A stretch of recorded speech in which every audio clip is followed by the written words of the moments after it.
The very moment Dragon Ball GT revealed Super Saiyan 4 for the first time, the myth of Super Saiyan 5 was born. While it has never officially appeared in any Dragon Ball material, and likely never will, there is a practically infinite amount of fan-made Dragon Ball content that has provided not only Super Saiyan 5, but essentially an infinite amount of higher numbers of Super Saiyan.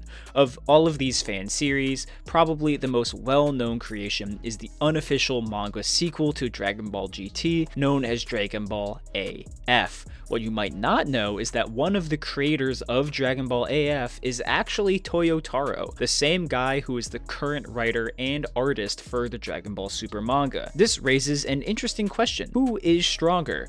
Toyotaro's decade-old fan fiction version of Goku from Dragon Ball AF, or his current canon version of Goku from Dragon Ball Super? Both of them have transcendent silver-haired forms that put them on the level beyond the gods of their stories, but only one of them can be the strongest. So, who wins? Let's find out. If you like this kind of stuff, make sure to like and subscribe so we can hit 60,000 subscribers, and let's jump right in. Now, as there is much more explaining that needs to be done, let's first talk about Dragon Ball AF Goku. The first thing we need to establish is which AF Goku I'm actually talking about, as there have been numerous projects and manga over the years that have taken the name AF. In fact, a separate series called Dragon Ball AF by the artist Young Gigi is still ongoing to this very day. However, while it lasted longer than Toyotaro's version, I think thematically and scaling-wise, it's actually far less interesting to talk about, as, for example, the first main villain of that story is hyped up as being 10 times stronger than Namek Frieza. Funny, but not exactly exciting stuff.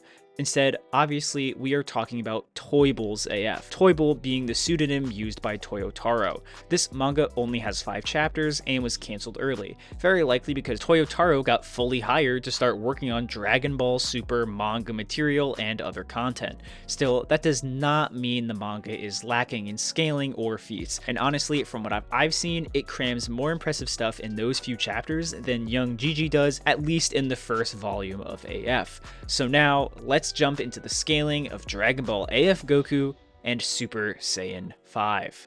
Now, Dragon Ball AF is obviously a direct sequel to Dragon Ball GT and takes place not long after the Shadow Dragon saga. If you're the type of person who already thinks Dragon Ball GT is stronger and has better feats than Dragon Ball Super, you can obviously just click off now. I've made it pretty clear in every video that I've made talking about GT that I think GT does not have the feats or scaling to contend with Dragon Ball Super's anime or manga. So check out any of these to get a baseline of what I'm talking about here. However, again, just because AF is a sequel to GT does not mean that it is an instantaneous loss. GT acts as a nice background for AF, but ultimately it does not matter too much for its scaling. Also, it's not insanely relevant, but some of the movies are also canon to AF to the point of contradiction, like Tapion still being around for some reason, but I digress.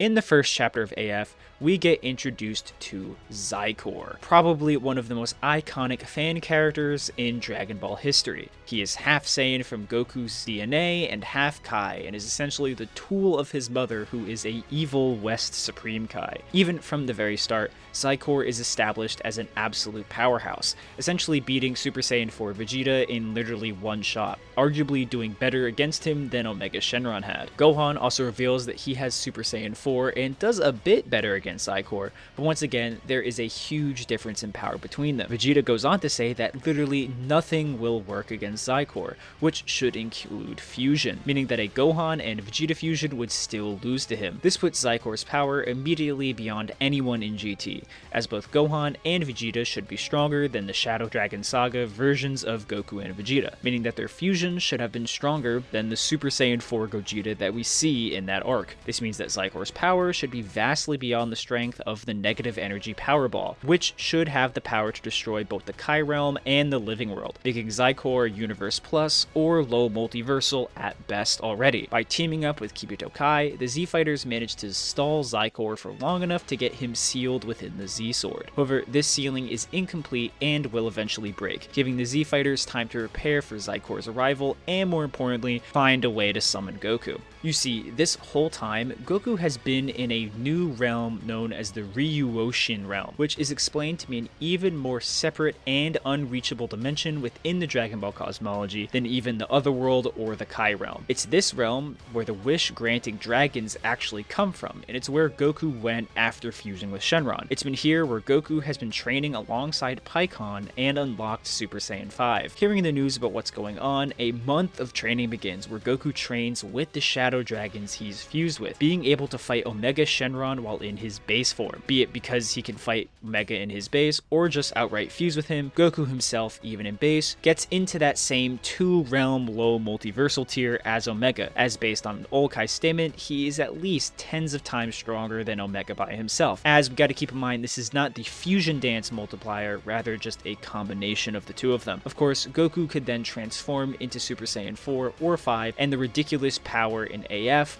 begins to become pretty clear. For the final battle with Xicor, we are given one final tidbit of information, and that is if Goku loses here, the living world, afterlife, heaven, hell, Kaioshin realm, demon realm, and even the Ryoshin realm will all be destroyed by Xicor. This is particularly impressive as Xicor has to be doing this with individual attacks, as Xicor cannot individually teleport or travel to these realms to destroy them one at a time. Regardless, once unsealed, with his training, Vegeta is able to actually match and even overpower this version of Xicor, actually doing what he did in the Dragon Ball Super manga, which is rapidly switching between forms, but instead of God and Blue, he switches between Legendary Super Saiyan, Super Saiyan 3, and Super Saiyan 4. Unfortunately, Xicor reveals that he has his own transformation that is superior to all of them, calling it Super Saiyan 5, a form Krillin literally can't measure the power of, and Vegeta calls literally impossible. Unfortunately, we never get quite told the multiplier of this form, but based on what we are told and shown, it should vastly eclipse all previous forms combined. With no other option against this Xicor, the Saiyans summon Goku using Shenron, and the Shadow Dragons fully fuse with the Saiyan as he arrives on Earth. Goku gets asked here if he can beat Xicor, which he says he supposes he can, and before he can leap into battle, the manga ends. Unfortunately, we never actually see Goku fight Xicor, nor do we even get a good look at Super Saiyan 5. This is a massive disappointment to all that buildup, but at the bare minimum, I think it's safe to say that Goku is at least comparable to Xicor in his fake Super Saiyan 5, and stronger than his base form. This again means that he is even higher into that low multiversal tier, as with presumably Super Saiyan 5, he would be as powerful as the premonition about Xicor, able to wipe out every realm in the Dragon Ball universe, plus the additional Ryoshin realm. Will this be enough to beat Dragon Ball Super? Let's get into it. Now, the power scaling of Dragon Ball Super is no mystery. In the very first arc, they establish a brand new tier of power in a single page when the clash between God Goku and Beerus was going to destroy the entirety of Universe 7. While we only see this impacting the living world and the Kai realm, the entirety of the universe in this context should include all other spaces within the macrocosm. Unlike the anime, however, this level of power remains relatively high for the next few arcs, as Super Saiyan God's power is not absorbed into Goku's base form like the anime. Still, Super Saiyan Blue in the following arc surpasses the individual power of God by at least the 50 times Super Saiyan multiplier. Goku would continue to get stronger, potentially surpassing his God forms and the fusion multiplier multiple times over by keeping up with the insane power growth of Goku Black and Merge Zamasu by just training and mastering the Super Saiyan Blue form. At this point in the story though, Goku actually loses his capacity to get Zenkais and doesn't grow all that much up, leading to the Tournament of Power. It's here though that he obviously battles Jiren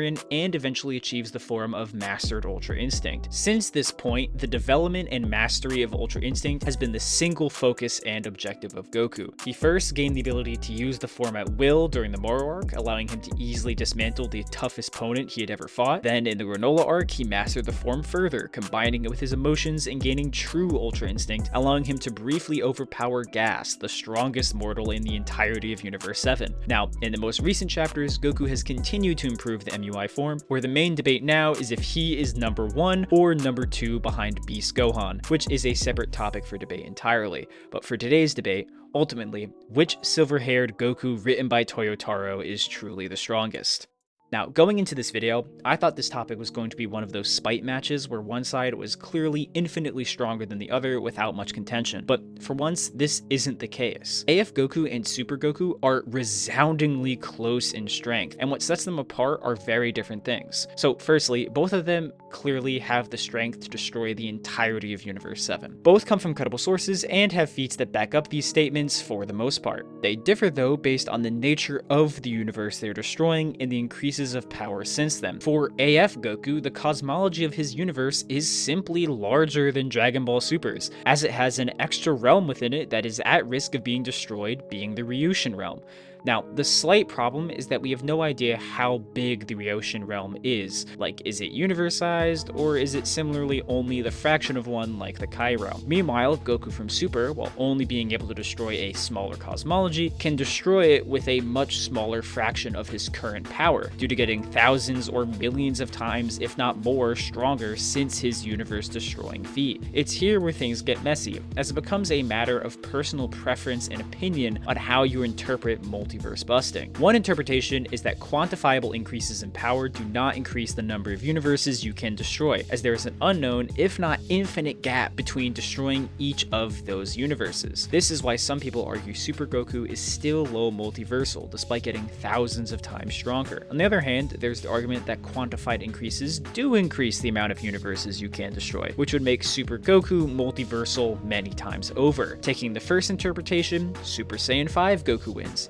Taking the second, Ultra Instinct Goku wins. This is the general problem with debating about characters beyond the universal tier, as there's no objective way to prove that any model or interpretation is correct. So I'm gonna leave the final answer to you. With all this evidence laid out, is AF Goku stronger because he can destroy the Ryoshin realm? Or is Super stronger because he can recreate his universe-busting feat, probably in his base form at this point? Let me know, or provide your own arguments, and maybe this video will get a sequel even with young Gigi's Goku. If you made it this far, thank you so much for watching, and as always, thank you to my members who got to see this video early, and let me know how I was wrong in the comments down below. See ya.